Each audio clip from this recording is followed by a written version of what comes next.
लग्नाचं जाळं पर्व 2 भाग 23. सत्यन सकाळीच मुंबईला पोचला होता, त्यामुळे हिरण्या भलतीच खुश होती. त्याच्यासमोर दक्ष आणि दीक्षाचे गोडवे गाऊन झाले होते. दिशू, दक्ष तिच्या रूममध्ये डोकावला. ती पॅकिंग करत होती. बोल ना. तिचं सगळं लक्ष तिच्या बॅगकडे होतं. दक्ष आजूबाजूला पाहत आत आला आणि त्याने तिला जवळ ओढलं. आता पुढे. काय हे, कालपासून मला भेटलीसुद्धा नाहीस तू. दक्ष तिच्याभोवती हातांचे विळखा घालत म्हणाला. आता भेटणारच आहोत ना, कायमचे. दीक्षा हसून म्हणाली. हो, पण तेव्हाचं भेटणं वेगळं असेल ना Dishu. You will be Mrs दीक्षा दक्ष कारखानीस.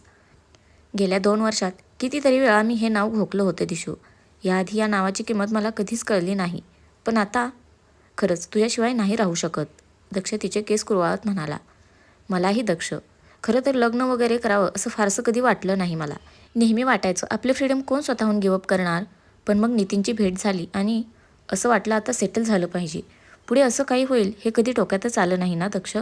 अनावधानाने तो आयुष्यात आलास आणि आपण एका बंधनात बांधले गेलो. 2 वर्षापूर्वी कधी एकदा या सगळ्यातून बाहेर पडते असं झालं होतं मला. पण आज हे बंधन हवं असं वाटतंय, तेही कायमसाठी. I want to be your Daksh for ever. Diksha त्याच्या गालावर हात ठेवत म्हणाली. आय लव्ह यू बायको. दक्ष तिला मिठी मारत म्हणाला. बघ हा, आता स्वतःहून म्हणालेस. I want to be yours. मग आता मी त्रास दिला तर काही बोलायचं नाही. दक्ष तिची खेचत म्हणाला. आला मूळ पदावर खडूस कारखानीस. तू देच त्रास, मग बघते तुझ्याकडे. दीक्षा भुवई उडवत म्हणाली. दोघे बराच वेळ बडबड करत होते. शेवटी कार्तिकने येऊन दक्षला पॅकिंग करायला हाकललं, तेव्हा कुठे तो त्याच्या रूममध्ये निघून गेला. दुपारच्या सुमारास सगळे तयार होऊन खाली आले. फ्लॅट बुकिंग ऑलरेडी झालं होतं. आज घरची मंडळी निघणार होती. बाकी नातेवाईक वगैरे दुसऱ्या दिवसापासून वेन्यूवर पोहोचणार होते. देवाच्या पाया पडून दक्ष आणि दीक्षा गाडीत येऊन बसले.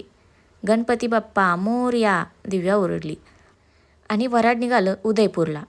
लग्नाच्या डिस्कशनमध्ये प्रवास कसा संपला कुणालाच कळलं नाही. दक्ष आणि फॅमिली उदयपूरमध्ये दाखल झाले. ताज लेक पॅलेसच्या निसर्गरम्य परिसरात त्यांच्या गाड्या थांबल्या आणि हॉटेल स्टाफ नवरा नवरीच्या स्वागतासाठी पुढे सरसावला. त्यांनी ट्रेडिशनल पद्धतीने टीका लावून औक्षण करून दोघांचं स्वागत केलं आणि पाठोपाठ सगळेच हॉटेल लॉबीमध्ये आले. आजचा दिवस आरामाचा होता. नवरा नवरीला त्यांची ब्युटी स्लीप मिळायलाच हवी ना. उद्यापासून त्यांची मित्रमंडळी आणि नातेवाईक यायला सुरुवात होणार होती आणि संध्याकाळी मेहंदीच्या प्रोग्रामाने लग्नसराईचा श्रीगणेशा होणार होता. पाठोपाठ पुढल्या सकाळी हळद आणि रात्री कॉकलेट पार्टीकम संगीत ठरलेलं होतं. त्यानंतर लग्नाचा बार उडणार होता, त्यामुळे सगळेच एक्सायटेड होते. दक्षने चेक इन करून सगळ्यांकडे रिस्पेक्टिव्ह रूमच्या कीज ठेवल्या. फॅमिली मेंबर्सना टॉप फ्लोअरच्या रूम्स अलॉट झाल्या होत्या, तर सगळ्या गेस्टसाठी खालचे फ्लोअर्स बुक्ड होते. दीक्षाने मनातल्या मनात दक्षच्या मॅनेजमेंट आणि प्लॅनिंगला दाद दिली होती.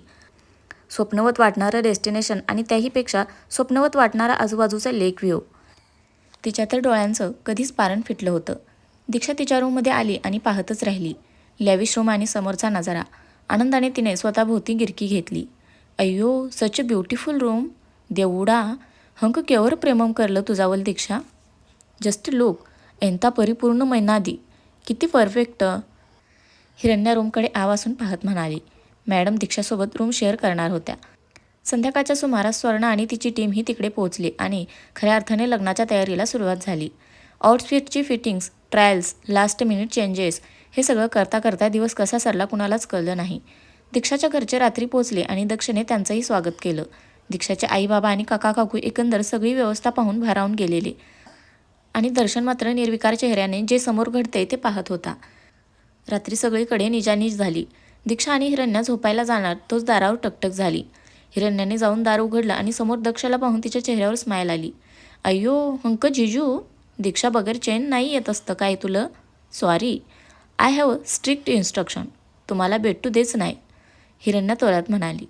ओके, मग तुझ्या सत्याला सांगतो जा बाबा. तुला काही आज रोमांस करता यायचा नाही तुझ्या गर्लफ्रेंडसोबत. जाऊन झोप. दक्ष तिरकस हसत म्हणाला.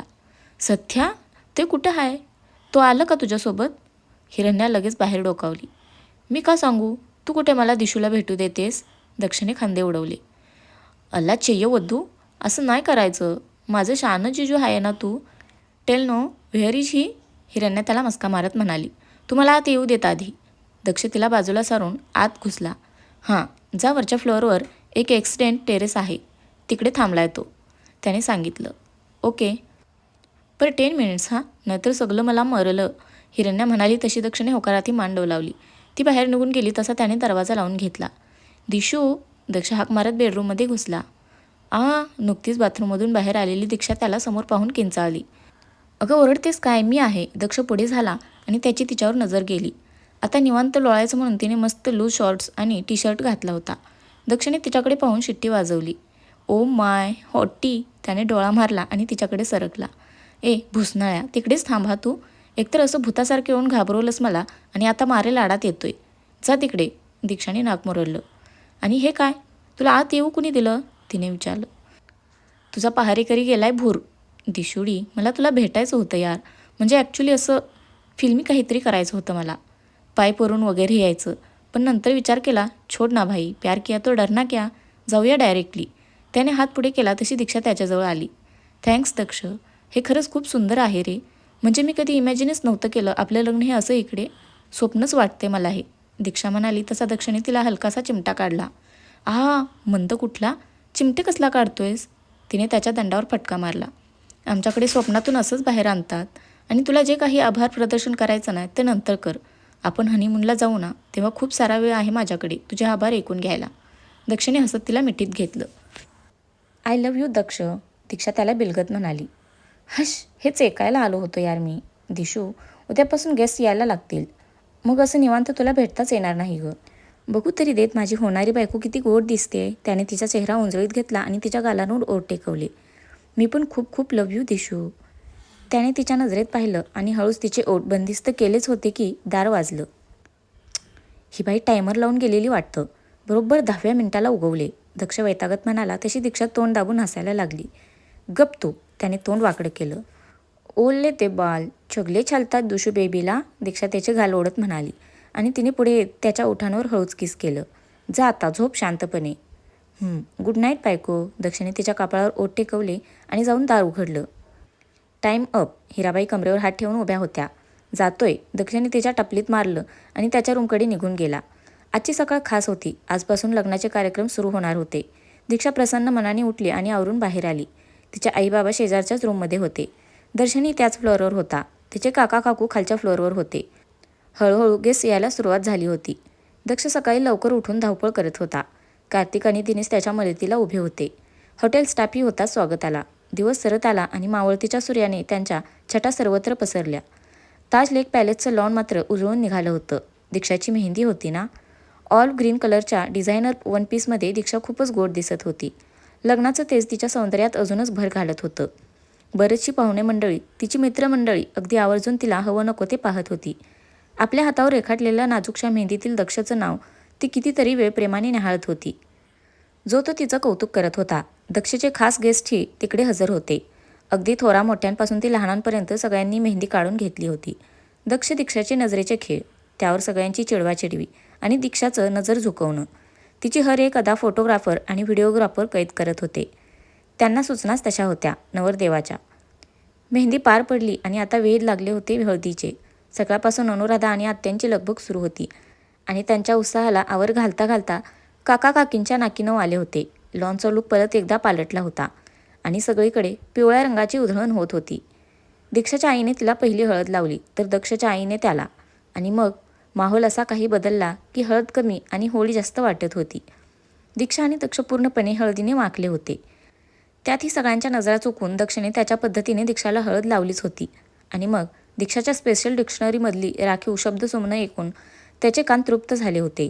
दुपारी मस्तपैकी जेवणावर ताव मारून आणि आराम करून सगळे संध्याकाळची आतुरतेने वाट पाहत होते. संगीत आणि कॉकटेल पार्टी होती ना. दीक्षासाठी आज स्वर्णाने वाईन कलरचा पार्टी गाऊन डिझाईन केला होता. रेडी होऊन दीक्षाने आरशात पाहिलं. धिस इज इट दिशू, उद्या यावेळेस तू ऑफिशियली मिसेस दीक्षा दक्ष कारखानीत झालेली असशील. तुझ्या दक्षची दिशू. दक्षचं नाव ओठांवर आलं आणि हलकी लाजेची लाली गालावर पसरलीच. तिने गोड हसत स्वतःला न्याहाळलं. दारावर नॉक झालं. तिला माहीत होतं कोण असणारे. हलकं हसत तिने दार उघडलं. रेडी आहेस. ब्लेझरची बटन्स लावणाऱ्या दक्षचं तिच्याकडे लक्ष गेलं आणि तो स्टॅच्यू झाला. ती मात्र गोड हसत त्याच्याकडे पाहत होती. दक्षची नजर आपसूक तिच्यावर फिरली. वाईन कलरचा गाऊन, त्यावर केसांचा फ्रंच रोल, गळ्यात नाजूकसा डायमंड सेट, कानात तसेच टॉप्स, चेहऱ्यावर साजेसा मेकअप आणि सकाळपेक्षा रंग चढून गडद झालेली हातभर रचलेली मेहंदी. यू लुक स्टनिंग, दक्ष भारावल्यासारखा तिच्याकडे पाहत म्हणाला आणि त्याने तिचा हात हातात घेऊन त्यावर ओठ टेकवले. Thanks. And you look handsome. तिने त्याच्या हातात हात गुंफला. चलायचं? त्याने हसून विचारलं. तिने मान डोलावली आणि दोघे बँक्वेट हॉलकडे गेले. दोघांचं स्वागत अगदी जल्लोषात झालं. टाळ्या, शिट्ट्या, पॉपर्स, नुसता राडा. दीक्षा सगळीकडे पाहत होती. काही ओळखीचे तर काही अनोळखी चेहरे त्या गर्दीतून त्यांच्याकडे कौतुकाने पाहत होते. थोडा वेळ थांब, सगळ्यांची ओळख होईलच. त्याआधी आपलं संगीत एन्जॉय करूया. दक्ष म्हणाला तशी तिने मान डोलावली. दक्षकडच्या अतिउत्साही कार्यकर्त्यांनी लगेच त्यांचे सुप्त कलागुण दाखवायला सुरुवात केली. काही रोमॅन्टिक तर काही फनी असे वेगवेगळे परफॉर्मन्स दीक्षा आणि दक्ष एन्जॉय करत होते. कार्तिक, सोनिका, दिव्या, दक्ष आणि दीक्षाचे फ्रेंड्स यांचे स्पेशल परफॉर्मन्स झाल्यावर आपले उत्सवमूर्ती तरी कसे मागे राहतील. दक्षने लगेच दीक्षाला स्टेजवर नेलं आणि मग झालाच एक तडकता फडकता रोमॅन्टिक परफॉर्मन्स. दीक्षाने खाली बसल्यावर त्याला हाक मारली. बोला. तो स्पर्श देशमुख आहे ना? तिने एकीकडे पॉईंट केलं. हो, तो येणारच होता. त्या दिवशी नाही का बोललो आपण? हो, पण आणि तो राम आहे ना? आणि त्या ASP इरिका जहागीरदार आणि ओ माय गॉड, ॲडव्होकेट अभेद जहागीरदार आणि तो प्रियांक सूर्यवंशी आहे ना? दीक्षा लहान मुलांसारखी डोळे विस्फारून दक्षला विचारत होती. दक्ष, तू यांना सगळ्यांना ओळखतोस? तिचे डोळे बाहेर यायचे बाकी होते. हो ग राणी, ओळखतो. तुझ्या नवऱ्याविषयी अजून खूप काही तुला माहिती नाही आहे दिशोडी. एनिवे, तुझीही सगळ्यांशी ओळख होणार आहे. डोंट वरी, दक्ष हसत म्हणाला. कधीही दीक्षाचा उत्साह शिगेला पोहोचला होता. थोडा वेळ थांब शोना, दक्ष डोळे मेचकावत म्हणाला. तर फ्रेंड्स, आजचा भाग कसा वाटला नक्की कमेंट करून सांगा. धन्यवाद.